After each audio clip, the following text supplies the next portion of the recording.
kebesaran-Mu.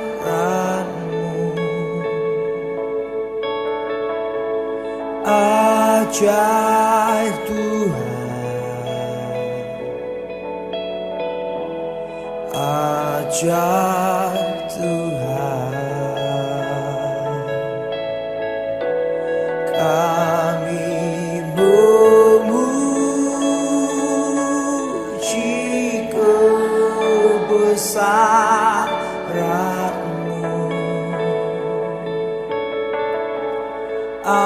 Ajaib Tuhan, ajaib Tuhan, kami memuji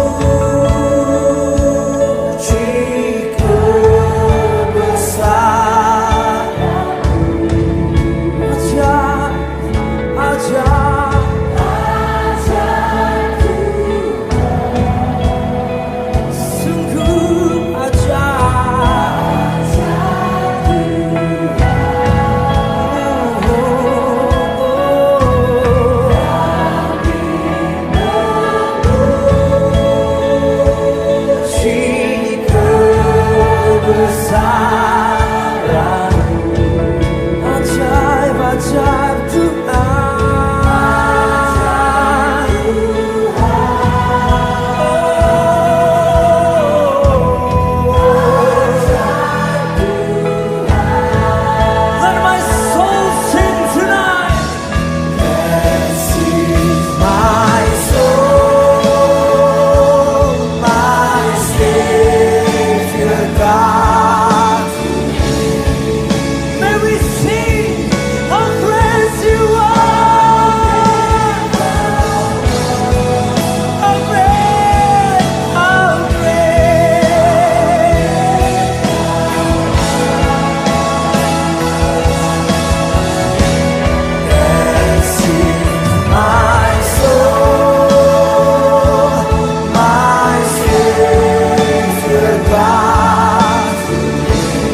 Shalom saudara-saudari yang saya kasihi, anak-anak muda, para suami istri, berjumpa kembali dengan saya, Nathan Jurnawan. Hari ini kita akan tetap membahas tema yang sama, tapi seri yang ke-12. Seri yang ke-12, karena saya sudah siapkan judul yang cukup banyak.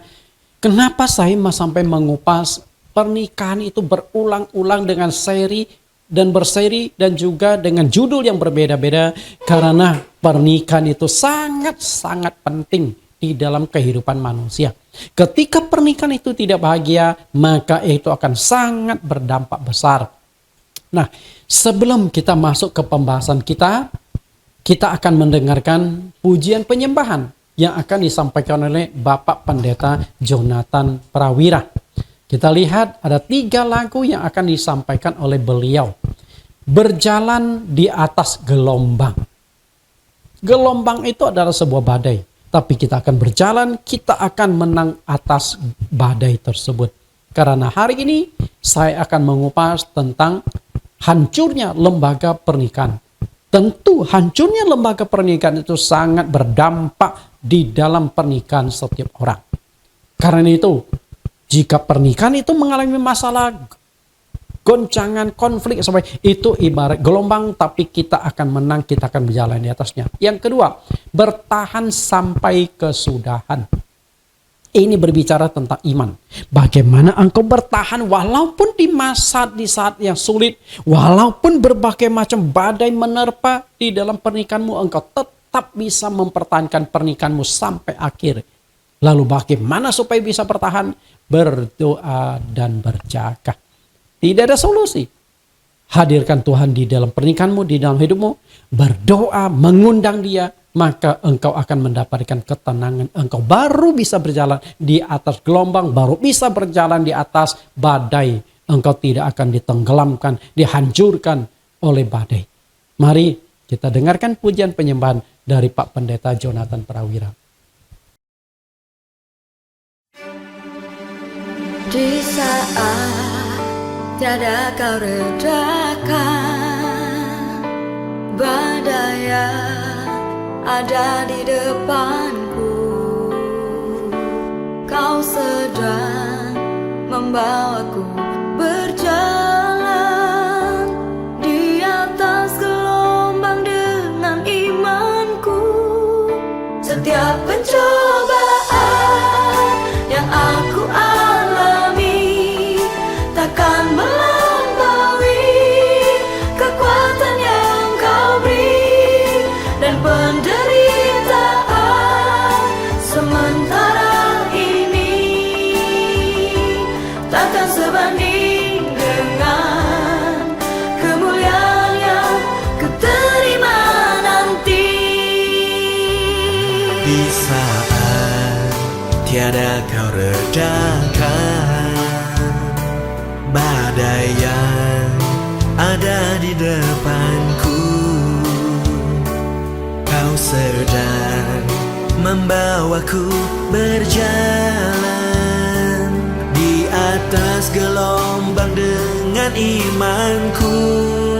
Setiap pencobaan yang aku alami takkan melampaui kekuatan yang kau beri, dan penderitaan sementara ini takkan sebanding dengan kemuliaan yang ku terima nanti.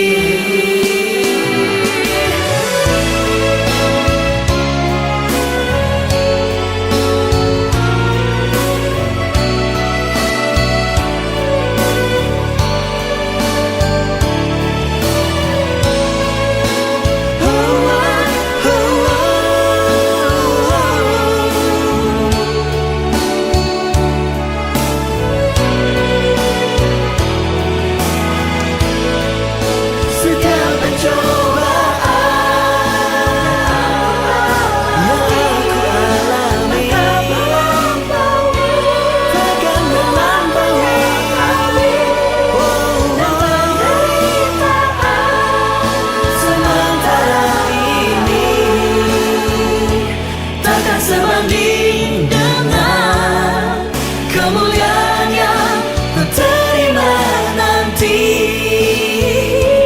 takkan sebanding dengan kemuliaan yang ku terima nanti, takkan sebanding dengan kemuliaan yang ku terima nanti.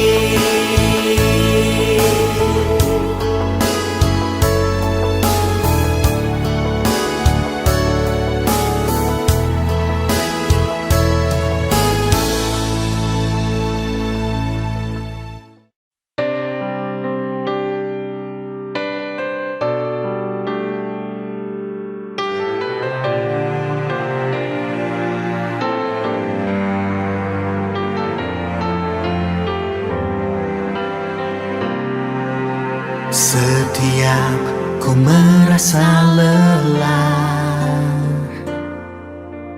oleh perkara di dunia, Kau Tuhan selalu punya cara menguatkanku lagi senantiasa. Setiap hatiku terluka oleh perlakuan manusia, Kau Tuhan selalu punya cara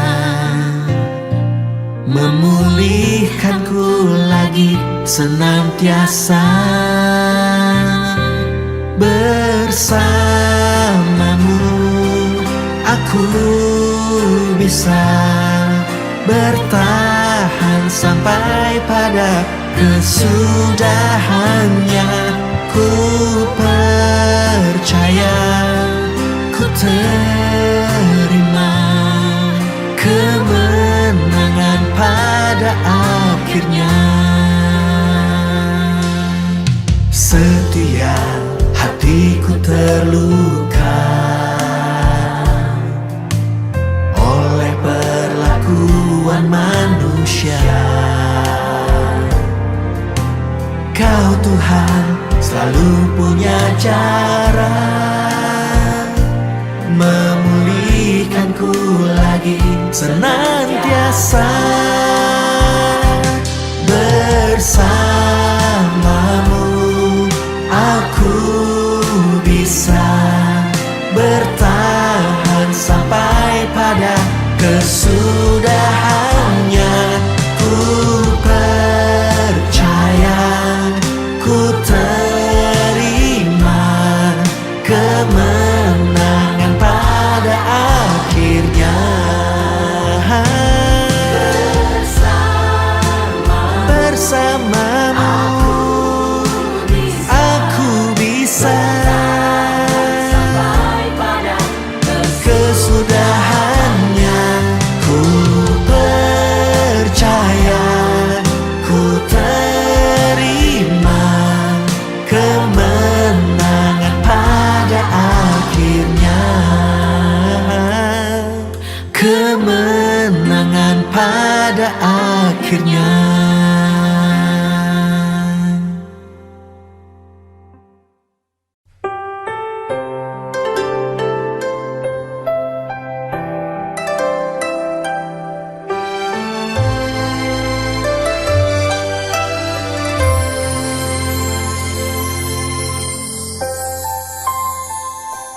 Ku berdoa dan berjaga-jaga hadapi tanda akhir zaman, agar ku kuat dan ku melihat mujizat semakin Kau nyatakan. Seperti anak darah yang bijaksana, layak menyambut pengantinnya. Ku mau siap sedia bagimu Raja, di saat hari Tuhan tiba.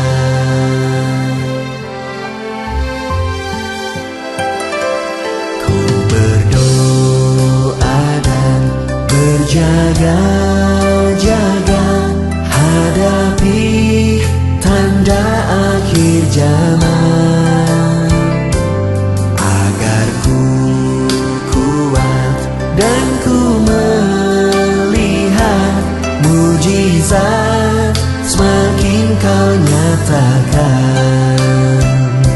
Seperti anak darah yang bijaksana, layak menyambut pengantinnya.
seperti anak darah yang bijaksana, layak menyambut pengantinnya.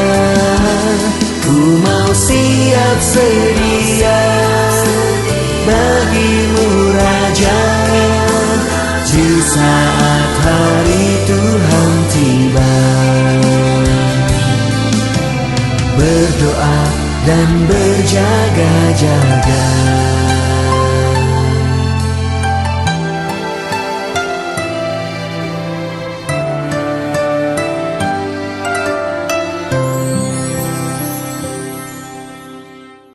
Kita sudah mendengarkan pujian penyembahan. Mungkin lagu ini masih ada yang asing bagi Anda. Tidak menjadi masalah, karena Tuhan tidak melihat bagaimana pandai hebatnya kita menyanyi, tapi melihat hati kita. Walaupun kita belajar pelan-pelan, karena memang beliau ini banyak menciptakan lagu dan baru, sehingga mungkin masih ada lagu-lagu yang belum Anda kuasai. Kita akan masuk ke dalam firman Tuhan, kita akan berdoa, mohon pimpinan Tuhan. Dalam nama Tuhan Yesus Kristus, kami berdoa. Allah kami, Juru Selamat kami, Penebus kami, dan juga Perlindung kami. Kami bersyukur kami hari ini tetap bisa beribadah kepada Engkau, walaupun masih dalam konteks ibadah secara online. Melalui live streaming, kami tetap bisa berjumpa dengan Engkau, karena Engkau tidak terbatas. Engkau ada di mana-mana. Engkau adalah Roh. Nah, bukan hanya bersekutu dengan Engkau, kami juga bersekutu dengan seluruh umat Kristen, saudara-saudara kami, jemaat kami di seluruh Indonesia, bahkan di seluruh dunia. Kami bisa bersama-sama bertemu di jaringan udara. Karena itu kami percaya Engkau akan hadir di tengah-tengah kami. Dan hari ini kembali hamba-Mu akan mengupas topik yang sudah kami kupas berseri, yaitu pernikahan. Sesi akan kami kupas hari ini agak spesifik, yaitu hancurnya lembaga pernikahan di akhir zaman. Kami sadar akhir zaman adalah masa yang penuh tantangan. Karena itu Tuhan, buka hati pikiran telinga kami, supaya kami bisa menyimak firman ini dengan baik, agar kami bisa melewati badai masalah kesulitan baik di dalam pernikahan maupun di dalam keluarga kami dengan baik dan sesuai dengan firman-Mu. Demikian doa permohonan kami siap mendengarkan kebenaran-Mu. Dalam nama Tuhan Yesus kami berdoa. Amin. Hari ini kita akan mengupas judul Hancurnya Lembaga Pernikahan Akhir Zaman. Satu judul yang kalau Anda lihat gambar animasinya sangat mengerikan. Bagaimana sebuah tengkorak itu hancur, betul? Oke, itulah gambaran tentang akhir zaman.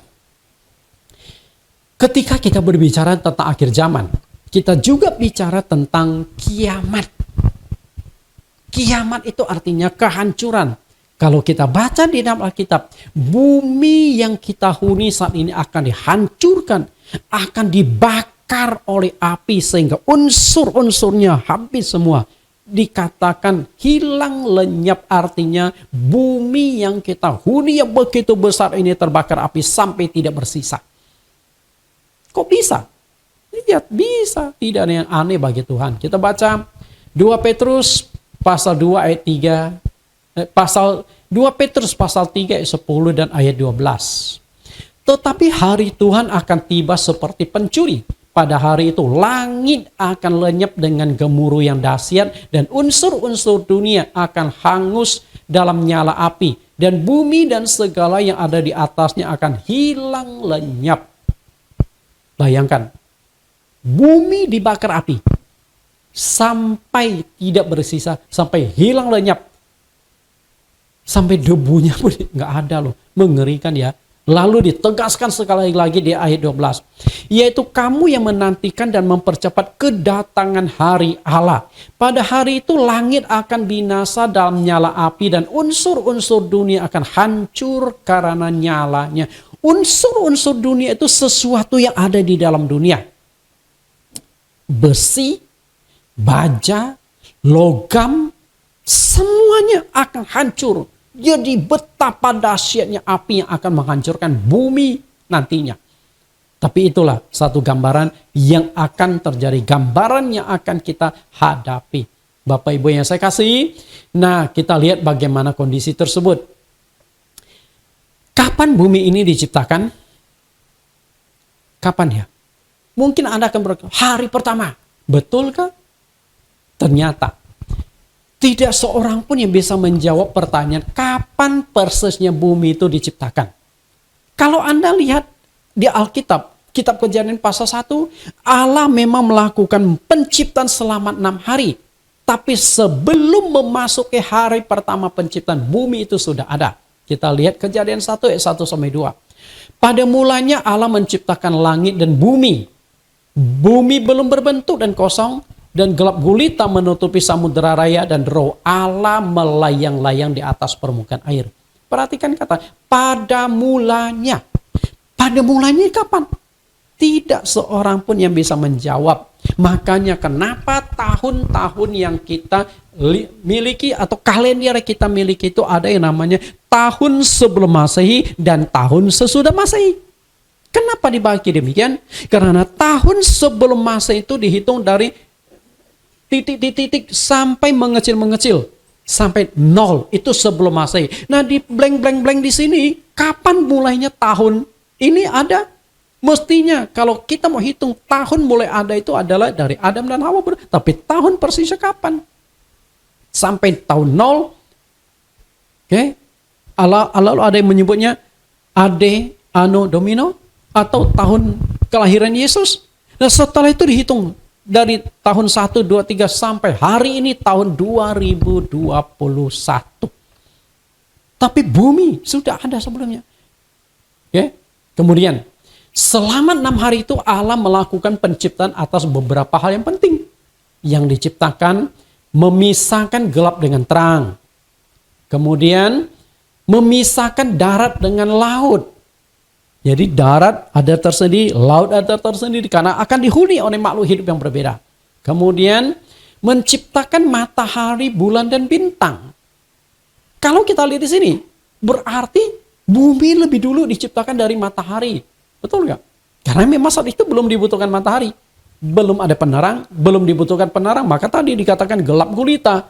Dan belum ada tumbuh-tumbuhan, maka matahari belum dibutuhkan. Dan planet diciptakan, matahari, bulan, bintang itu diciptakan di hari yang keempat. Kemudian menciptakan semua tumbuhan. Kemudian menciptakan binatang di darat. Menciptakan binatang di udara. Menciptakan binatang di laut. Dan yang menjadi puncak dari segala ciptaan, dan itu diciptakan di hari yang ke-6, yaitu manusia yang diciptakan menurut rupa dan gambar Allah. Nah, inilah penciptaan itu. Jadi, kapan bumi diciptakan? Tidak ada yang bisa jawab. Selama 6 hari itu Allah hanya mengisi apa yang ada di bumi yang sudah diciptakan itu, mempoles bumi ini. Misalnya memisahkan gelap dengan terang, memisahkan darat, itu dipoles, itu diproses. Nah, itulah yang dilakukan Allah selama 6 hari itu. Lalu, mengapa Allah mau memusnahkan manusia dan segala yang sudah diciptakannya? Kenapa ya? Jadi ibaratnya itu sudah diciptakan, berlangsung kehidupan, setelah itu dihancurkan lagi. Kenapa ya? Pasti Tuhan punya alasan, oke?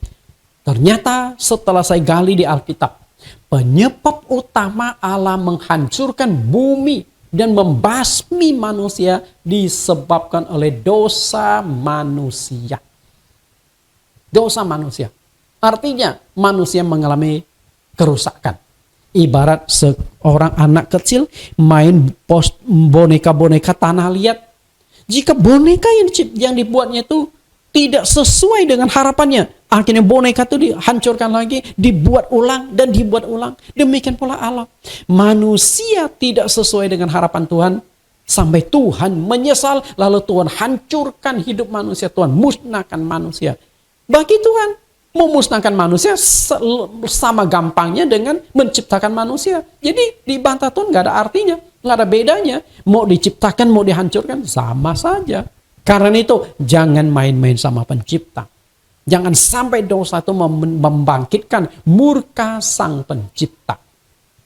Ketika kita berbicara tentang dosa, tentu dosa ini sangat kompleks. Dosa ini banyak sekali. Karena itu saya tidak bisa mengupas satu demi satu. Dosa ini, dosa itu. Kalau Anda baca di Alkitab, dosa itu banyak sekali jenisnya. Tapi hari ini secara khusus saya akan membahas tentang dosa seksualitas. Karena dosa yang satu ini sangat berperan di dalam kehidupan manusia. Sangat dominan menguasai manusia. Dosa seksualitas. Dan saya kupas secara khusus di dalam sesi yang ke-12 ini. Jadi sesi yang ke-12 kita berbicara tentang dosa seksualitas dan juga dampaknya di dalam kehidupan manusia. Maka penting sekali baik bagi muda-mudi maupun bagi orang tua. Khususnya bagi muda-mudi. Sebelum engkau resmi menjadi suami istri, disahkan, diberkati, jangan sampai Anda terjebak di dalam dosa seksualitas. Demikian pula orang-orang yang sudah menikah suami istri. Kita lihat, ketika Tuhan Yesus membahas tentang akhir zaman, secara khusus dia juga menyinggung tentang perkawinan. Pada sesi yang ke-11 saya sudah katakan, Tuhan itu menaruh perhatian khusus, perhatian besar terhadap pernikahan manusia. Maka Tuhan Yesus pernah hadir di dalam pernikahan manusia yang dilakukan di kota Kana. Yesus hadir di dalam pesta itu bersama dengan murid-muridnya. Padahal Yesus begitu sibuk. Selain itu, mujizat pertama yang Yesus lakukan dari seluruh rangkaian tanda heran mujizat dilakukan pertama kali juga di pesta pernikahan di Kana. Artinya Tuhan sangat menaruh perhatian yang besar terhadap perkawinan. Nah, kemudian ketika kita berbicara tentang akhir zaman, Tuhan Yesus juga menyinggung lagi tentang perkawinan. Kenapa? Karena Tuhan mewanti-wanti, mengingatkan kita, memperingatkan kita, hati-hati. Karena di akhir zaman, pernikahan itu akan mengalami kekacauan dan goncangan besar. Dan secara khusus Tuhan Yesus juga menyinggung tentang dua zaman, yaitu zaman Nuh dan zaman Lot, yang dikoneksikan dengan perkawinan atau pernikahan. Kita lihat ayatnya dulu. Dosa seksualitas zaman Nuh dan zaman Lot. Lukas 17 ayat 26 sampai 30. Lukas 17 ayat 26. Dan sama seperti terjadi pada zaman Nuh, demikian pula lah halnya kelak pada hari anak manusia. Mereka makan dan minum, mereka kawin dan dikawinkan. Sampai kepada hari Nuh masuk ke dalam batra, lalu datanglah air bah dan membinasakan mereka semua.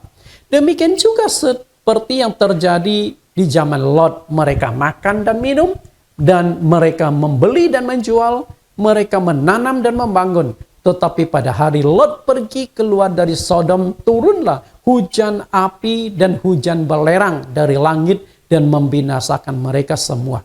Demikianlah halnya kelak pada hari di mana anak manusia menyatakan dirinya. Perhatikan ya, saya cetak merah dan garis bawah. Kelak pada hari anak manusia, lalu di mana anak manusia menyatakan dirinya. Nah, ini berbicara tentang akhir zaman. Ya. Di akhir zaman, saat Tuhan Yesus akan menyatakan diri, saat Yesus akan datang kedua kalinya.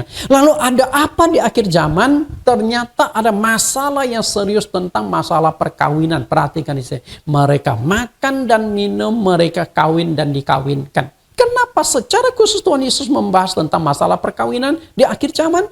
Karena memang di akhir zaman itu perkawinan itu akan mengalami goncangan besar. Di akhir zaman perkawinan itu akan mengalami badai, akan mengalami kehancuran, akan rusak total.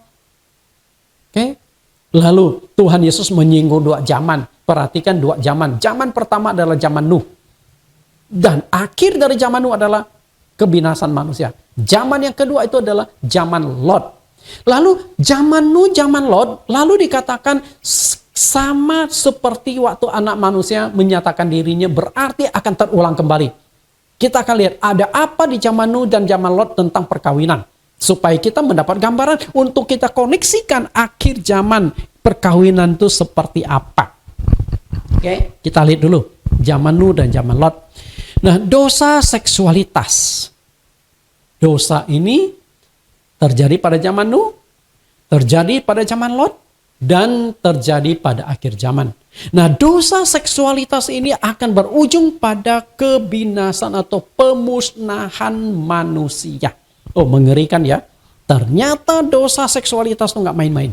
Dosa seksualitas itu akan berdampak besar yang berujung pada murka Allah. Pemusnahan manusia caranya juga beda-beda. Di zaman, kita lihat ada 3 zaman ya. Zaman Nuh, Lot, dan akhir zaman. Pemusnahan dosa seksualitas manusia di zaman Nuh adalah dengan air bah. Bayangkan, dengan air bah. Manusia yang hidup pada saat itu mati semua. Sisa 1 keluarga. 8 orang, yaitu keluarga Nuh. Kemudian di zaman Lot, pemusnahan digunakan api dan belerang yang turun dari langit. Oh, mengerikan. Dan yang terakhir adalah lebih hancur lagi, lebih parah lagi. Bumi dihancurkan. Kenapa? Ternyata ada hubungan dengan hancurnya perkawinan. Karena itu Tuhan sangat memberi perhatian khusus tentang pernikahan. Ketika pernikahan bermasalah, maka Tuhan juga akan mendatangkan masalah. Dari pernikahan yang harmonis, berkat Tuhan dicurahkan. Pernikahan bermasalah, Tuhan mendatangkan hukuman. Itu intinya. Kita akan lihat dulu yang pertama. Dosa seksualitas manusia pada zaman Nuh. Kejadian 6 ayat 1-2. Ketika manusia itu mulai bertambah banyak jumlahnya di muka bumi, dan bagi mereka lahir anak-anak perempuan, maka anak-anak Allah melihat bahwa anak-anak perempuan manusia itu cantik-cantik. Lalu mereka mengambil istri dari antara perempuan-perempuan itu siapa saja yang mereka sukai. Perhatikan, mereka mengambil istri dari antara perempuan-perempuan itu. Oke? Kalau hanya ambil istri, nggak ada masalah. Tapi masalahnya itu adalah kalimat yang kedua, siapa saja yang mereka sukai. Tangkap nggak di sini? Berarti hancur lembaga pernikahan pada saat. Betapa kacaunya pernikahan di zaman Nuh. Kalau saya mau istri Anda tidak bisa melawan. Kalau saya punya kekuatan, istrimu akan saya rebut. Anak-anak gadismu akan saya ambil. Bahkan demikian pula kakak adik. Kalau saya kepingin dengan adik saya berhubungan badan, saya lakukan. Itu betapa kacaunya. Oke? Jadi Anda mungkin gak kebayang siapa saja yang disukai. Kalau saya suka dengan wanita manapun, masa bodoh. Karena saya punya kekuatan, saya punya kehebatan, maka saya bisa lakukan. Yang menjadi persoalan itu adalah ikatan pernikahan suami istri hancur, bahkan kekerasan dan kejahatan seksual terjadi, dan itu dilakukan oleh para raksasa. Karena di zaman Nuh ada raksasa. Kayaknya siapa saja yang disukai mereka itu dilakukan oleh para raksasa atau mereka yang punya kekuatan fisik tertentu sehingga orang tidak berani melawan. Kalau macam-macam akan dibunuh agar yang basic. Itulah gambaran yang terjadi pada zaman Nuh. Lihat ayat 4. Pada waktu itu orang-orang raksasa ada di bumi. Dan juga pada waktu sesudahnya ketika anak-anak Allah menghampiri anak-anak perempuan manusia. Dan perempuan-perempuan itu melahirkan anak bagi mereka. Inilah orang-orang zaman yang luar biasa. Pada zaman Nuh terjadi hukum rimba. Yang kuat menguasai yang lemah. Yang kuat menguasai yang lemah. Berarti yang kuat inilah yang bertindak seenaknya. Dia ambil perempuan itu, diperkosa, okay? Direbut istri orang, direbut anak-anak gadis orang. Jadi siapa yang lebih berkuasa saat itu dia seenaknya bertindak, seenaknya melakukan kejahatan-kejahatan. Nah, ini adalah satu gambaran bukan hanya kejahatan sosial, kejahatan biasa, tapi kejahatan seksual terjadi di sana. Oke?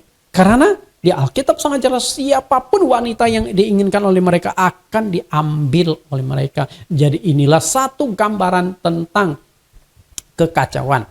Karena dosa manusia yang sudah begitu parah, akhirnya Allah melakukan tindakan yang sangat keras, yaitu memusnahkan total seluruh kehidupan manusia di zaman Nuh. Total semua dibunuh. Lihat ayat 5. Ketika dilihat Tuhan bahwa kejahatan manusia besar di bumi dan bahwa segala kecenderungan hatinya selalu membuahkan kejahatan semata-mata, maka menyesalah Tuhan bahwa ia telah menjadikan manusia di bumi dan hal itu memilukan hatinya. Ayat 7, berfirmanlah Tuhan, aku akan menghapuskan manusia yang telah kuciptakan itu dari muka bumi. Baik manusia maupun hewan dan binatang-binatang melata dan burung-burung di udara, sebab aku menyesal bahwa aku telah menjadikan mereka.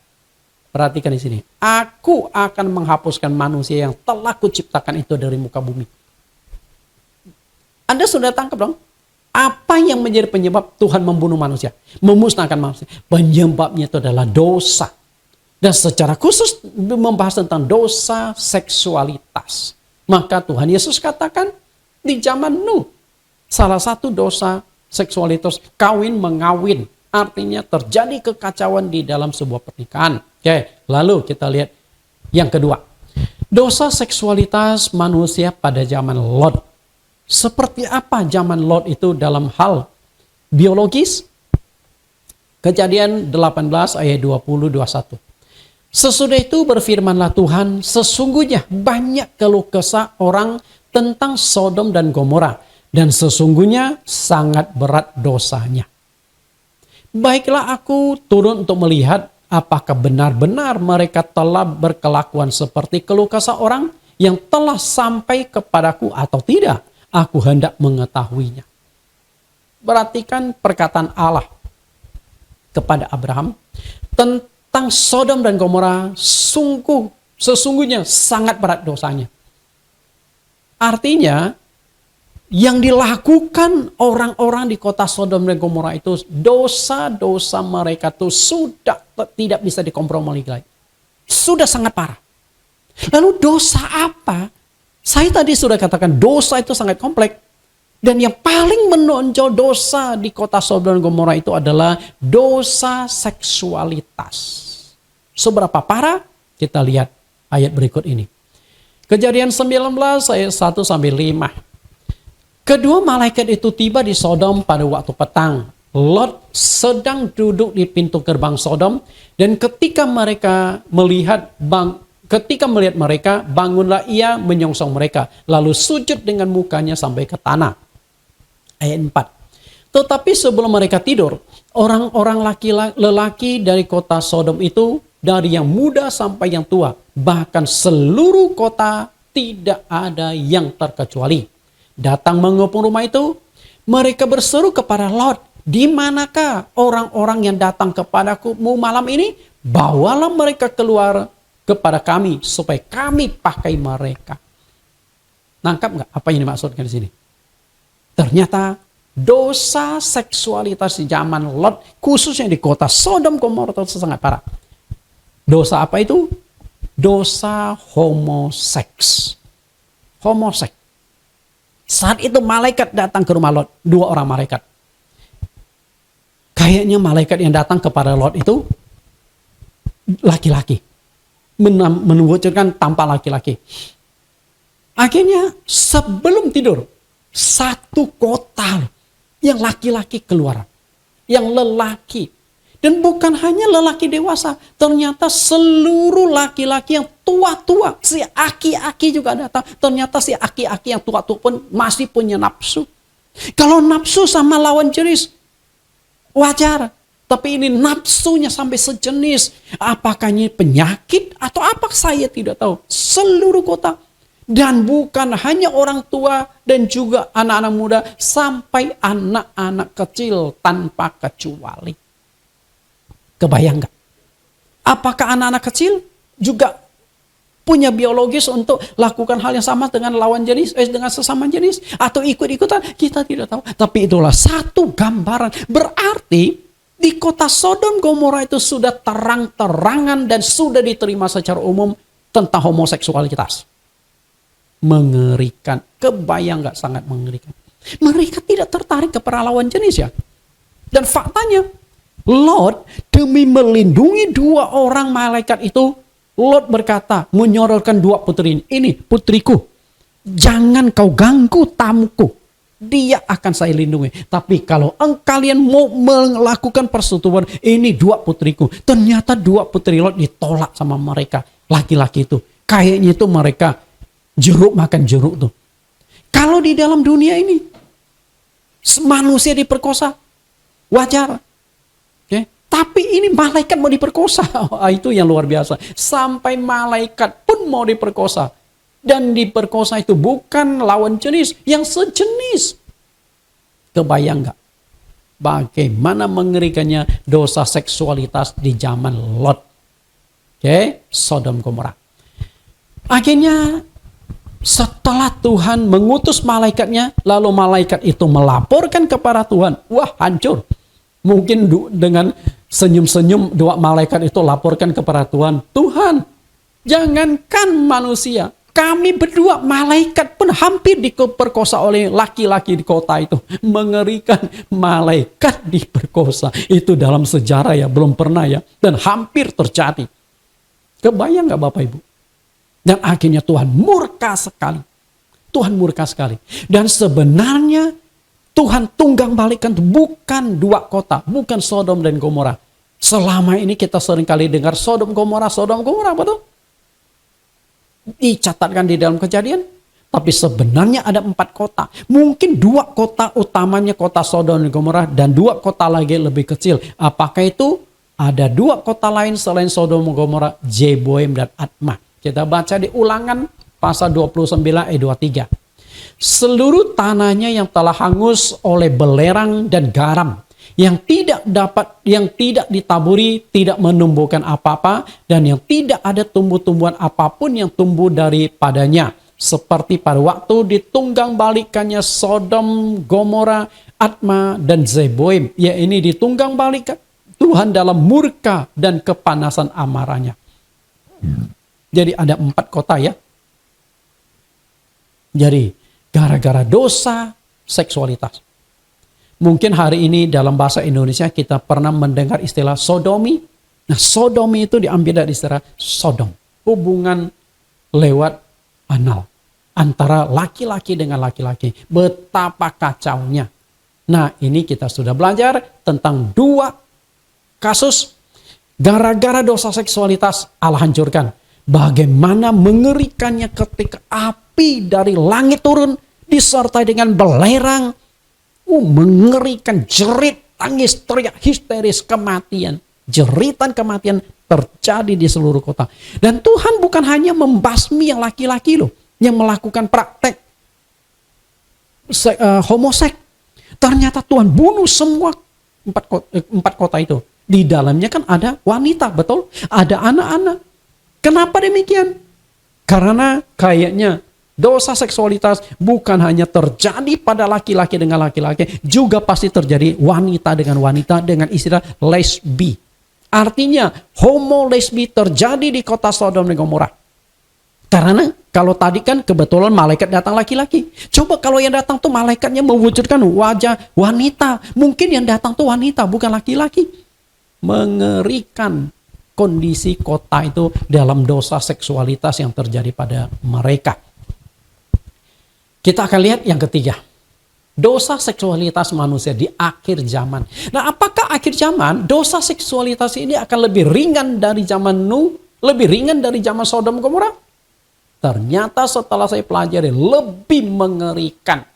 Karena itu, jika di zaman Nuh Allah musnahkan semua manusia. Jika di zaman Lot Allah turunkan api dan belerang membakar semua orang. Maka di akhir zaman akan lebih mengerikan lagi. Murka Allah lebih dahsyat lagi. Bumi dihancurkan. Dibakar semuanya. Sampai menjadi abu. Saking marahnya. Saking emosinya Tuhan. Murkanya Tuhan. Artinya dosa seksualitas di akhir zaman akan lebih parah. Pada akhir zaman, sifat karakter gaya hidup manusia akan berubah total. Karena mereka menuntut kebebasan demi memuaskan keinginan daging. Maka agama sudah kehilangan kekuatannya untuk membina dan membentuk karakter serta pola hidup manusia. Di akhir zaman, agama sudah kehilangan kekuatan, kelihatan fungsi membentuk mental, moralitas, dan karakter manusia. Kita lihat apa yang ditulis Rasul Paulus. 2 Timotius pasal 3 ayat 1 sampai 6. Ayat 1.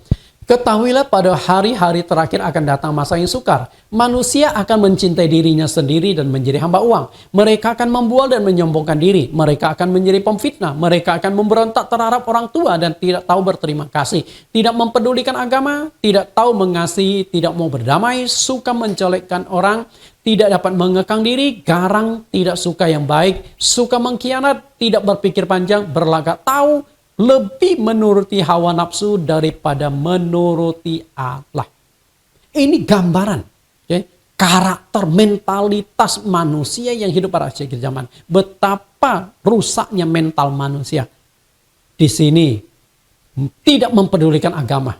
Artinya itu Pak, agama sudah tidak akan punya kekuatan lagi membentuk mental moral manusia. Padahal kita renungkan, di negara yang beragama justru tingkat kejahatannya cukup tinggi.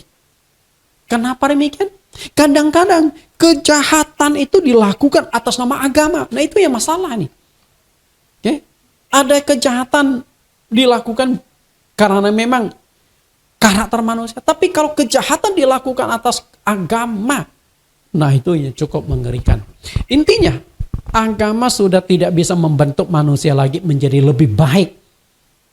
Di Timur Tengah, justru konflik-konflik, hancur-hancuran masalah agama. Lalu, lebih menuruti hawa nafsu daripada menuruti Allah. Nah, ini berbicara tentang dosa seksualitas. Hawa nafsu. Ayat 5, secara lahiriah mereka menjalankan ibadah mereka, tetapi pada hakikatnya mereka memungkiri kekuatannya, jauhi mereka itu. Berarti walaupun manusia di akhir zaman masih aktif ibadah, aktif ke gereja, ke masjid, ke vihara, ke kelenteng, semua itu lakukan.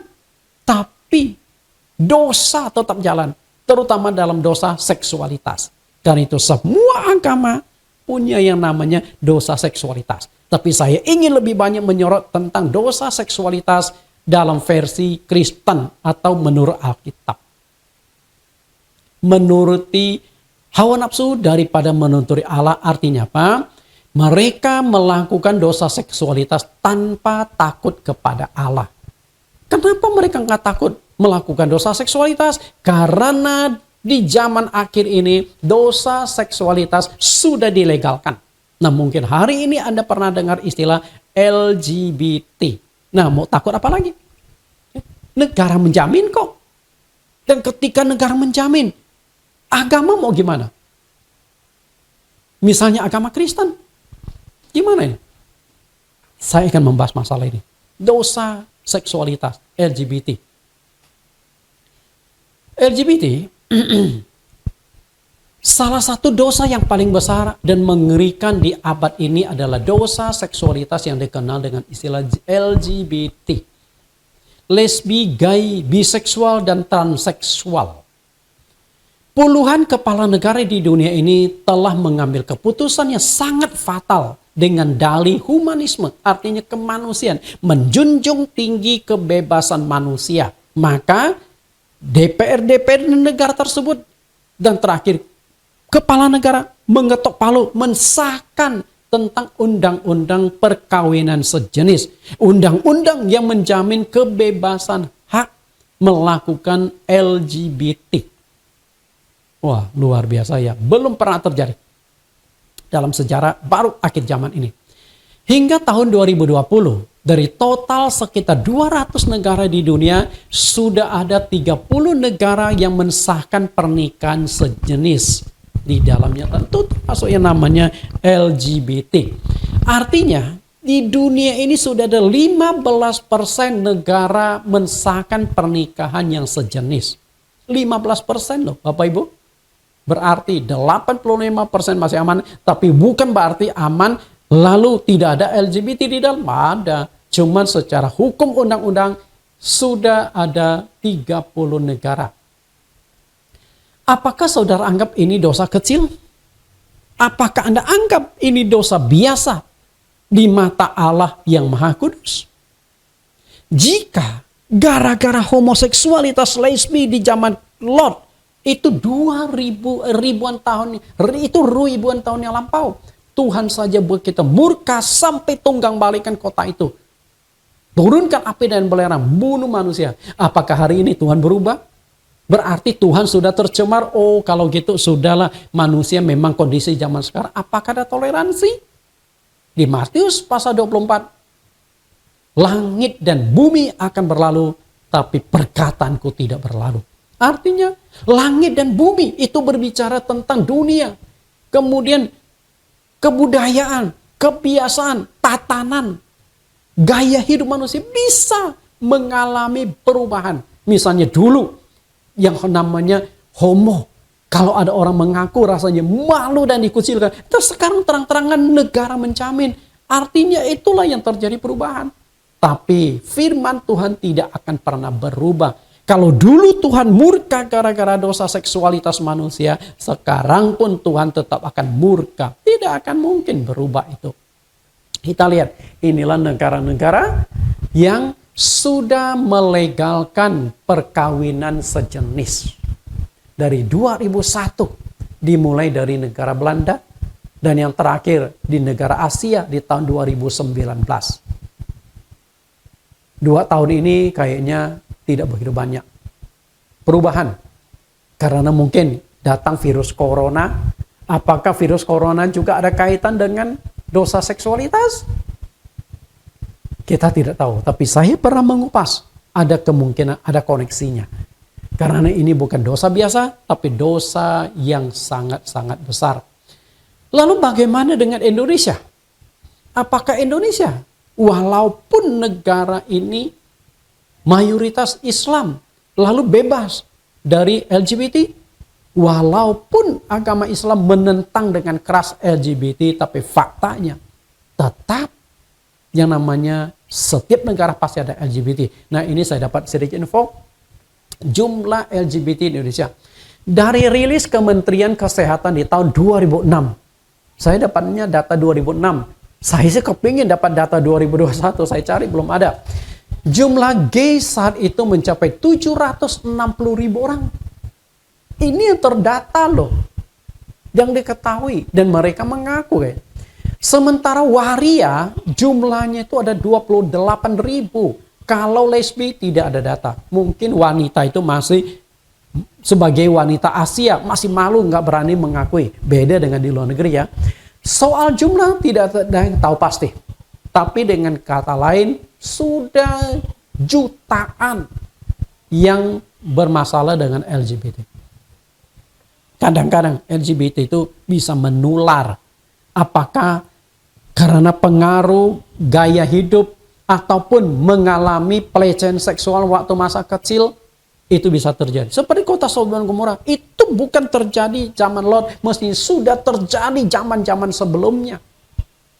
Artinya, kenapa sampai satu kota bisa terjadi? Kayaknya anak laki-laki pernah diperkosa oleh pamannya atau orang dekatnya. Setelah itu anak itu bertumbuh besar dan itu nanti dia akan lakukan lagi. Karena itu akan menyambung. Itulah yang mengerikan. Dan yang lebih miris lagi, dari 30 negara itu yang mensahkan undang-undang pernikahan sejenis, mayoritas penduduknya itu beragama Kristen dan Katolik. Miris nggak? Sangat miris. Padahal kita mengaku firman Tuhan, Alkitab adalah firman Tuhan. Kita sudah temukan Allah yang hidup, Allah yang benar. Tapi justru Kristen Katolik di negara tersebut mensahkan undang-undang perkawinan sejenis. Kenapa ya? Kenapa bisa terjadi? Malahan negara yang non-Kristen tidak melakukan pengesahan tersebut. Kita lihat negara itu. Hanya dari masyarakat ekonomi Eropa saja, itu kan mayoritas Kristen, oke? 27 negara saja terdapat 13 negara yang mensahkan LGBT. Masyarakat ekonomi Eropa itu apa saja kita lihat yang saya cetak merah. Ada Belanda, Belgia, Spanyol, Swedia, Portugal, Denmark, Prancis, Luxembourg, Finlandia, Irlandia, Jerman, Malta, dan Austria. Setelah saya cek di Google, ternyata itu negara-negara Kristen. Dengan kata lain, mayoritas penduduknya Kristen. Tapi kenapa ya yang Kristen malah melakukan dosa yang begitu mengerikan? Karena memang di Nubuat Alkitab sudah memberitahukan kepada kita, Yesus sudah ingatkan di Lukas 17 ketika berbicara akhir zaman, mereka akan kawin dan mengawinkan. Kawin dan mengawinkan itu satu makna kekacauan di dalam perkawinan. Laki-laki dengan laki-laki, perempuan dengan perempuan. Wah, luar biasa, mengerikan sekali. LGBT sampai saat ini memang masih menimbulkan pro dan kontra. Dimanapun negara itu, pro dan kontra. Karena itu ketika undang-undang itu disahkan, pasti terjadi demo besar-besaran dari setiap negara. Tapi faktanya tetap juga dilegalkan. Artinya mereka punya kekuatan, yang LGBT ini punya kekuatan mendesak DPR, punya kekuatan mempengaruhi DPR. Karena faktanya di dunia ini banyak pejabat-pejabat negara ternyata LGBT juga. Banyak yang beberapa perdana menteri di luar negeri terang-terangan mengaku dan mereka menikah dengan laki-laki. Tapi tetap bisa menjadi pejabat negara. Hebat nggak? Luar biasa. Sudah jelas-jelas melakukan dosa seksualitas, tapi mereka masih tetap bisa dipakai di masyarakat. Nah, inilah gambaran tentang akhir zaman. Gambaran dosa yang besar ini sudah dianggap umum dan dilegalkan. Sudah banyak gereja yang terang-terangan mendukung LGBT dengan cara menikahkan pasangan yang sejenis di aula gereja dan oleh orang-orang yang mengaku sebagai hamba Tuhan. Hancurnya lembaga pernikahan terjadi seperti ini. Banyak kasus-kasus pendeta menikahkan pasangannya sejenis. Pernah satu kali, seorang pendeta, waktu mau memberkati 2 orang laki-laki di dalam gereja. Biasa, sebelum mereka disahkan menjadi pasangan, pendeta kan bertanya, apakah engkau mau menerima ini sebagai istrimu? Ternyata, ketika pendeta tanya seperti itu, mereka diam. Waduh, kan masalah nih kalau mereka tidak jawab ya, betul? Mereka diam. Rupanya mereka tuh lupa buat janji dulu. Kamu yang jadi istri atau saya yang jadi istri? Karena apa? Sama-sama main pedang, sama-sama punya pedang. Mau jadi siapa yang mau jadi istri suami? Dan akhirnya saat itu bingung pendetanya. Lah, ini gimana nih? Lalu pendeta seakan-akan mendapatkan ilham. Akhirnya kata suami istri diganti. Maukah engkau menerima ini sebagai pasangan hidupmu? Nah, akhirnya dua-duanya menyatakan, oke, kami mau, kami siap. Kalau bicara pasangan hidup, sudah hilang namanya suami istri. Itu yang jadi persoalan Bapak Ibu. Mengerikan, sangat-sangat mengerikan dunia saat ini. Apakah ayat-ayat Alkitab ini sudah tidak berlaku lagi? Mungkin Anda berkata, oh itu kan zaman dulu, Sodom Gomora dihancurkan, itu kan zaman perjanjian, ini zaman perjanjian baru, zaman kasih karunia. Betul kan di zaman kasih karunia firman Tuhan mengizinkan, coba lihat Roma. Roma pasal 1 ayat 26 sampai 28. Karena itu Allah menyerahkan mereka kepada hawa nafsu yang memalukan. Sebab istri-istri mereka menggantikan persetubuhan yang wajar dengan tak wajar. Demikian juga suami-suami meninggalkan persetubuhan yang wajar dengan istri mereka dan menyala-nyala dalam berahi mereka seorang terhadap yang lain. Sehingga mereka melakukan kemasuman laki-laki dengan laki-laki. Karena itu mereka menerima dalam diri mereka balasannya setimpal untuk kesesatan mereka. Dan karena mereka tidak merasa perlu untuk mengakui Allah, maka Allah menyerahkan mereka kepada pikiran-pikiran yang terkutuk. Sehingga mereka melakukan apa yang tidak pantas. Paulus marah sekali. Yang saya cetak merah dan garis bawah, istri-istri melakukan persetubuhan yang wajar dengan yang tak wajar. Yang wajar itu kan antara laki-laki dengan perempuan, suami istri. Tapi ini yang tidak wajar adalah melakukan persetubuhan antara perempuan dengan perempuan. Artinya disinilah yang namanya lesbi. Kalau bahasa pasaran disebut lesbong. Lesbi. Ternyata di zaman dulu memang sudah ada. Jangankan zaman dulu, zaman Lot sudah ada yang namanya lesbi. Sudah ada yang namanya homoseksual. Dan itu terus berkembang. Karena itulah secara khusus ketika Paulus menulis kitab Roma, dia menyorot tentang dosa seksualitas. Sedangkan melakukan kemesraan laki dengan laki-laki ini bicara tentang gay, LGBT. Apakah Alkitab izinkan LGBT? Sangat jelas tidak boleh. Apakah Paulus tulis berdasarkan keinginannya, pandangannya? Di dalam 1 Korintus pasal 11, Paulus berkata, aku menerimanya dari Tuhan. Galatia pasal 1 ayat 11-12, Paulus tegaskan, aku menerimanya dari Tuhan. Dan khusus berbicara tentang perkawinan di 1 Korintus pasal yang ke-7 ayat 11-12, Paulus kata, aku menerimanya dari Tuhan. Jadi Tuhan itu banyak memberi petunjuk kepada Paulus tentang masalah pernikahan. Karena itu salah satu yang Tuhan berikan petunjuk itu adalah tentang masalah lesbi dan gay LGBT tidak sesuai dengan prinsip firman Tuhan. Makanya Tuhan begitu murka. Tuhan biarkan. Tuhan biarkan itu bukan Tuhan izinkan loh, oke? Tuhan biarkan bukan Tuhan akui loh. Tuhan biarkan artinya sudah tidak bisa diperbaiki lagi. Mau rusak-rusaklah. Hancur-hancurlah. Karena tinggal waktunya Tuhan memberikan hukuman. Tuhan memberikan sanksi. Dalam Alkitab, di kitab Wahyu dinubuatkan bahwa pada akhir zaman akan muncul si pelacur besar yang akan memenuhi bumi dengan hawa nafsu percabulannya. Ini gambaran tentang pekerjaan setan melalui dosa seksualitas. Wahyu 17 ayat 1. Lalu datanglah seorang dari ketujuh malaikat yang membawa ketujuh cawan itu dan berkata kepadaku, mari ke sini. Aku akan menunjukkan kepadamu putusan atas pelacur besar yang duduk di tempat yang banyak airnya. Perhatikan, pelacur besar. Ayat 2, dengan dia raja-raja di bumi telah berbuat cabul dan penghuni-penghuni bumi telah mabuk oleh anggur percabulannya.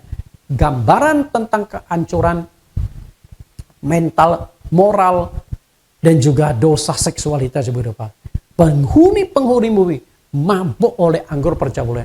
Artinya, di akhir zaman ini, dosa seksualitas itu akan sangat-sangat meningkat. Apalagi dosa seksualitas yang sudah dijamin oleh undang-undang di negara tertentu. Laki-laki dengan laki-laki, perempuan dengan perempuan. Betapa kacaunya. Makanya saya katakan, di akhir zaman akan hancur lembaga pernikahan. Sudah begitu ngeri. Apakah si pelacur besar yang dinubuatkan itu sudah muncul di bumi? Mestinya sudah. Karena kemunculan pelacur besar ini akan memunculkan pula kekacauan seksualitas di muka bumi. Wahyu 17 ayat 4. Dan perempuan itu memakai kain ungu dan kain kirmizi yang dihiasi dengan emas, permata, dan mutiara. Dan di tangannya ada satu cawan emas penuh dengan segala kekejian dan kenajisan percabulannya. Pada dahinya tertulis suatu nama rahasia besar, suatu rahasia Babel besar, ibu dari wanita-wanita pelacur dan dari kekejian di bumi. Mengerikan, mengerikan. Betul? Kenapa saya sajikan ini? Supaya Anda tahu gambaran tentang dosa seksualitas yang terjadi di zaman agar kita tidak terjebak, tidak terlibat di dalamnya. Kalau Tuhan murka, paling tidak Anda akan lolos dari murka Allah itu. Salah satu dosa yang paling berat adalah dosa LGBT. Karena melawan kodrat ciptaan Tuhan. Ketika Tuhan ciptakan manusia lalu Tuhan persatukan manusia. Perhatikan di sini Tuhan berkata apa? Kejadian 1:27. Maka Allah menciptakan manusia menurut gambarnya. Artinya manusia itu diciptakan dalam kemuliaan Tuhan. Gambaran Tuhan. Menurut gambar Allah diciptakannya dia. Laki-laki dan perempuan diciptakannya mereka. Allah memberkati mereka, lalu berfirman kepada mereka, beranak cuculah dan bertambah banyak. Penuhilah bumi dan taklukkan itu, berkuasalah atas ikan-ikan di laut dan burung-burung di udara dan atas segala binatang yang merayap di bumi. Perhatikan kalian, laki-laki dan perempuan. Tuhan hanya menciptakan dua jenis kelamin. Tuhan tidak ciptakan bencong atau banci. Nggak ada. Tuhan hanya ciptakan laki-laki perempuan, tidak ada di tengah-tengahnya. Berarti Tuhan menghendaki manusia hidup secara normal, laki-laki dan perempuan. Lalu ada kalimat kedua, beranak cuculah dan bertambah banyak. Gimana cara anak cucu? Kalau laki-laki kawan sama laki-laki, siapa yang harus hamil? Bagaimana caranya? Perempuan nikah sama perempuan, gimana hamilnya? Karena kehamilan itu baru bisa terjadi ketika terjadinya sel telur dan sel sperma. Berarti melanggar kontrak Tuhan. Dari awal pun Tuhan sudah tentukan yang namanya pernikahan adalah laki-laki dengan perempuan. Yang namanya hubungan badan, hubungan biologis adalah laki-laki dengan perempuan. Tidak ada laki-laki dengan laki-laki, perempuan dengan perempuan. Tidak ada. Kita mungkin akan menolak, begini begitu, tapi firman Tuhan, saya hanya menyampaikan firman Tuhan. Terserah Anda setuju atau tidak. Mungkin penganut LGBT tidak akan suka video saya ini, langsung dikasih begini jarinya. Tidak suka. Iya. Saya hanya sampaikan sebuah kebenaran. Kita lihat lagi. Dalam kitab Wahyu menegaskan dosa manusia di akhir zaman akan menumpuk-numpuk sampai ke langit. Wahyu 18 ayat 3. Karena semua bangsa telah minum dari anggur hawa nafsu cabulnya. Dan raja-raja di bumi telah berbuat cabul dengan dia. Dan pedagang-pedagang di bumi telah menjadi kaya oleh kelimpahan hawa nafsunya. Di ayat yang ketiga. Dosa seksualitas itu sudah begitu mengerikan. Bukan hanya terjadi pada rakyat biasa, tapi raja-raja, pada pejabat-pejabat, para pemimpin negara sudah terjebak di dalam dosa seksualitas yang begitu parah. Dan para pejabat itu, raja-raja ini pengambil kekuasaan. Mereka yang bisa mensahkan undang-undang. Nah, kalau yang sudah pejabat yang bisa mensahkan undang-undang sudah terjebak dalam dosa seksualitas, sudah dijangkiti dosa seksualitas, maka mereka akan memberlakukan aturan-aturan undang-undang yang mengizinkan dosa seksualitas untuk membela kebutuhan mereka. Hancur nggak rakyat? Hancur. Ayat 4. Lalu aku mendengar suara lain dari sorga berkata, pergilah kamu, hai umatku, pergilah daripadanya supaya kamu jangan mengambil bagian dalam dosa-dosanya. Dan supaya kamu jangan turut ditimpa malapetaka-malapetakanya. Berarti Tuhan menghendaki kita keluar. Artinya, biarkanlah mereka melakukan dosa seksualitas. Tapi kalau engkau merasa dirimu umat Allah, pergilah. Jangan hidup sama seperti mereka. Roma pasal 12 ayat 2. Janganlah kamu menjadi serupa dengan dunia, berubah oleh pembaruan bumi. Dunia terserah mau jadi apa. Tapi kita orang Kristen tetap harus mempertahankan firman Tuhan. Harus hidup sesuai dengan firman Tuhan. Karena itu dosa seksualitas. Kita sebagai orang Kristen jangan terjebak. Ayat 5. Sebab dosa-dosanya telah bertimbun-timbun sampai ke langit dan Allah telah mengingat segala kejahatannya. Mengingat segala kejahatan. Terutama dosa seksualitas ini. Kalau sudah menimbun-timbun sampai ke langit, berarti tinggal tunggu waktu penghakiman dari Allah. Oke, tinggal tunggu. Dosa seksualitas akan sangat berdampak dalam pernikahan manusia di akhir zaman. Pada akhir zaman akan marak terjadi perselingkuhan, pil atau will. Pria idaman lain atau wanita idaman lain. Kenapa bisa demikian? Perselingkuhan marak. Tingkat perceraian akan sangat tinggi karena kasih manusia di akhir zaman akan menjadi dingin. Di Matius 24 ayat 12, dan karena makin bertambahnya kedurhakaan, maka kasih kebanyakan orang akan menjadi dingin. Tetapi orang yang bertahan sampai pada kesudahannya akan selamat. Nubuat Alkitab pasti terjadi. Kasih akan menjadi dingin.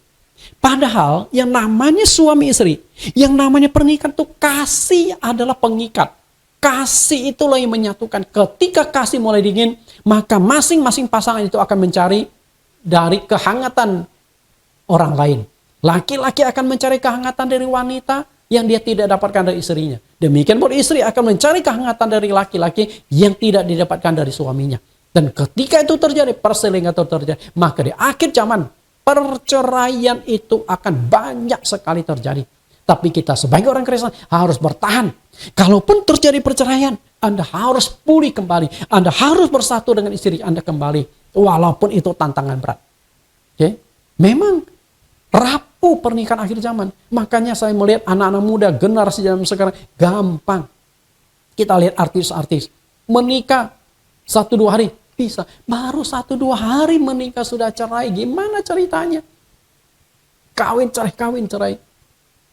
Tapi memang itulah akan terjadi pada akhir zaman. Tapi sebagai orang Kristen, kita dituntut oleh firman Tuhan yang bertahan sampai kesudahannya akan selamat.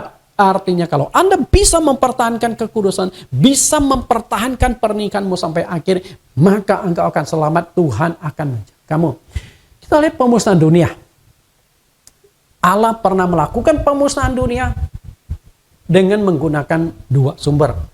Air di zaman Nuh, api dan belerang di zaman Lot, dan di akhir zaman akan memusnahkan bumi ini. Bukan lagi dengan air tapi dengan api biasa, tapi dengan api yang maha dahsyat. Bagaimana tidak dahsyat? Karena di dalam bumi ini ada unsur-unsur, ada logam, baja, itu biasa sulit sekali dibakar dengan api, tapi semuanya dibakar jadi abu. Mengerikan sekali, dan penyebabnya adalah dosa seksualitas manusia. Karena itu di akhir zaman kita harus hidup di dalam kekudusan. 2 Petrus pasal 3 ayat 10 sampai 11. Kita baca kembali ayat ini. 2 Petrus 3:10, tetapi hari Tuhan akan seperti pencuri, tiba seperti pencuri. Pada hari itu langit akan lenyap dengan gemuruh yang dahsyat, dan unsur-unsur dunia akan hangus dalam nyala api, dan bumi dan segala yang ada di atasnya akan hilang lenyap. Jadi jika segala sesuatu akan hancur secara demikian, betapa suci dan salehnya kamu harus hidup. Dengan kata lain, dunia yang sudah penuh dengan dosa seksualitas, tapi orang Kristen tetap harus bertahan. Jangan seperti dunia. Terutama anak-anak muda. Oh, kalau hari ini sebelum nikah sudah pemilu dulu. Atau pemilu sudah coblos dulu. Udah biasa. Bagi dunia, tapi bagi Tuhan tetap tidak. Karena itu kalau engkau ingin diberkati oleh Tuhan, engkau ingin Tuhan hadir di dalam pernikahanmu, pertahankan. Memang tidak gampang karena pengaruh dunia. Zaman sekarang anak-anak muda sudah anggap biasa. Karena itu bertobatlah. Kalau engkau sudah lakukan itu, bertobatlah, mohon pengampunan Tuhan, agar nanti waktu engkau menikah secara resmi, Tuhan mengampuni engkau dan berkenan memberkati pernikahanmu. Jadi hari ini kita sudah belajar tentang hancurnya lembaga pernikahan pada akhir zaman, tapi sebagai orang Kristen, jangan terjebak. Maka Tuhan berkata, keluarlah dari mereka. Jangan bergaul dengan mereka, karena pergaulan akan merusak kebiasaan baik. Karena itu sebagai orang Kristen, kita tetap mempertahankan keutuhan keluarga, tetap mempertahankan kekudusan kesucian, jangan terjebak dalam dosa seksualitas. Jangan sampai kita dimurkai Allah ketika pengangkatan pada akhir zaman, hanya orang-orang yang kudus, yang berkenan hidupnya di mata Tuhan, yang akan mengalami rapture, yang akan mengalami pengangkatan. Tuhan Yesus memberkati. Kita tundukkan kepala kita. Dalam nama Tuhan Yesus kami berdoa. Tuhan, hari ini kami sudah belajar bagaimana mengerikannya dosa seksualitas dan murka Engkau terhadap dosa seksualitas. Engkau menghancurkan, membunuh semua manusia di zaman Nuh. Bukan hanya kejahatan-kejahatan biasa, tapi juga kejahatan seksualitas, di mana mereka mengambil perempuan-perempuan siapapun yang mereka inginkan. Sudah hancur lembaga pernikahan di zaman Nuh. Demikian pula di zaman Lot. Engkau sampai menurunkan api dan belerang dari atas, membakar, membunuh, membinasakan baik laki-laki, perempuan, bahkan anak-anak di 4 kota, Sodom, Gomora, Jeboim, dan Adma. Itu adalah gambaran murkamu terhadap dosa seksualitas di zaman itu. Dan yang lebih mengerikan, akhir zaman, bumi ini terancam dibakar dengan api yang mengerikan. Dan kembali lagi, penyebab itu adalah dosa manusia telah menumpuk-numpuk ke langit, terutama dosa seksualitas. Tuhan, kami hidup di tengah-tengah dunia. Kami sadar tidak mudah menolak dosa seksualitas yang ada di depan mata kami, melalui jaringan udara, gaya hidup masyarakat, bahkan 30 negara yang sudah terang-terangan mengizinkan pernikahan, melakukan dosa seksualitas LGBT. Itulah satu gambar akhir zaman. Kedatangan engkau sudah dekat. Penghukuman engkau sudah akan terjadi. Luputkanlah kami Tuhan. Proteksi kami, lindungi anak-anak muda sekarang, lindungi anak-anak kami. Supaya kami selamat dan tidak ikut tercemar bersama dengan dunia ini. Kami ingin selamat, hanya Allah yang kudus yang akan menyelamatkan orang-orang yang hidup dalam kekudusan. Semoga kebenaran ini menjadi cambuk bagi kami, sehingga terjadi pertobatan massal, pertobatan diri kami, agar kami layak mendapatkan anugerah keselamatan darimu. Demikian doa permohonan kami di dalam nama Tuhan Yesus Kristus. Amin. Kita akan mendengarkan pengumuman dan juga doa penutup yang akan disampaikan oleh Bapak Pendeta Handato Cahyadi. Mari Pak Pendeta dipersilakan.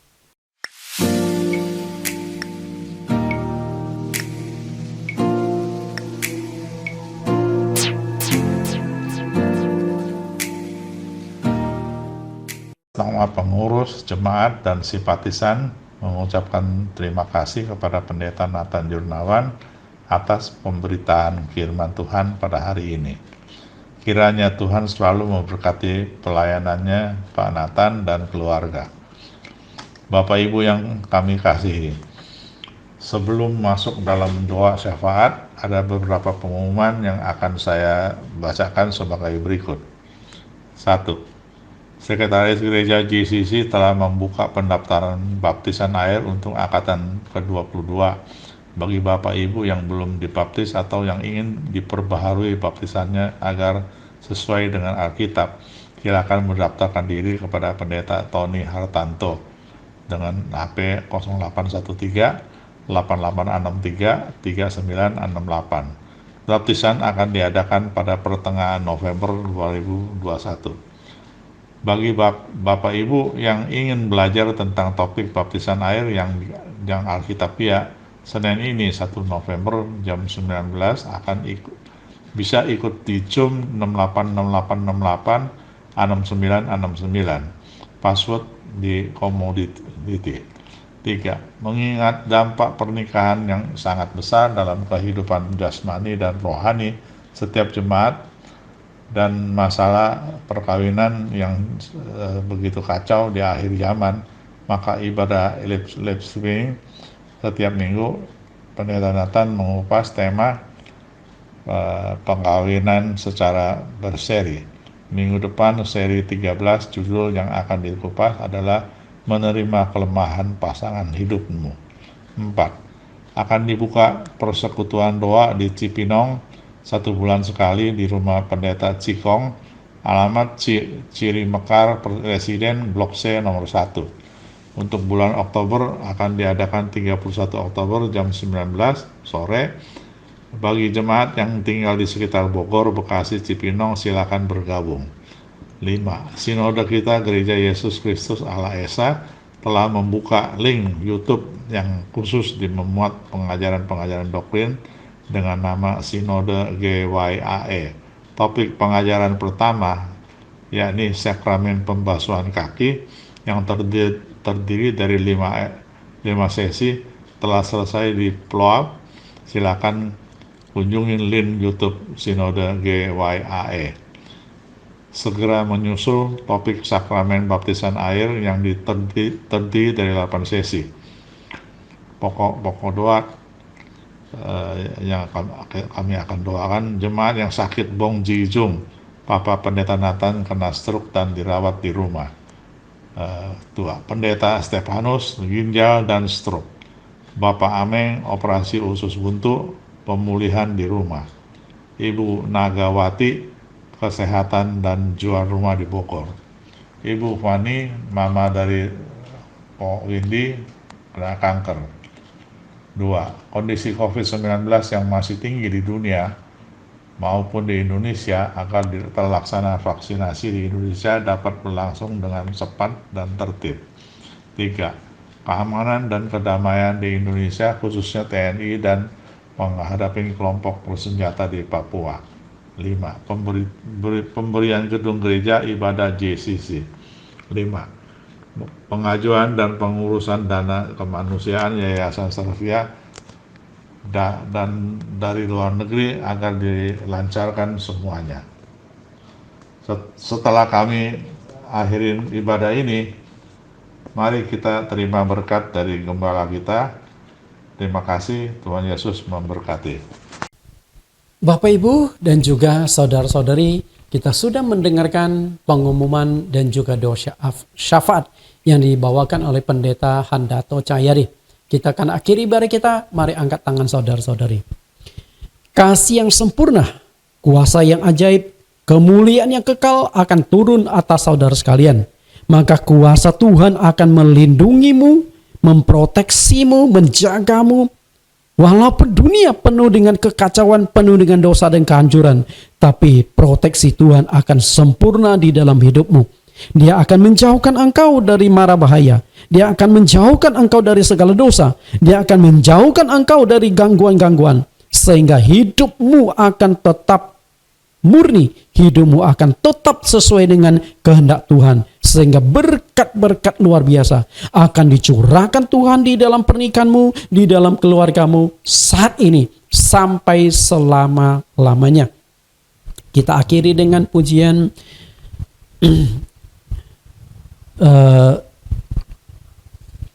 Sejauh Timur dari Barat.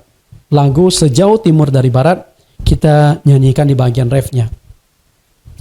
Betapa besar kasih pengampunanmu Tuhan, tak kau pandang hina hati yang hancur.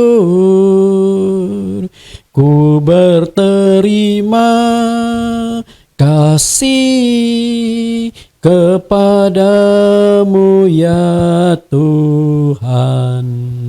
Pengampunan yang kau beri, pulihkanku. Betapa besar, betapa besar kasih pengampunanmu Tuhan, tak kau pandang hina hati yang hancur. Ku berterima kasih kepadamu ya Tuhan. Pengampunan yang kau beri, pengampunan yang kau beri, pulihkanku. Amin. Tuhan Yesus berkati, sampai bertemu minggu depan.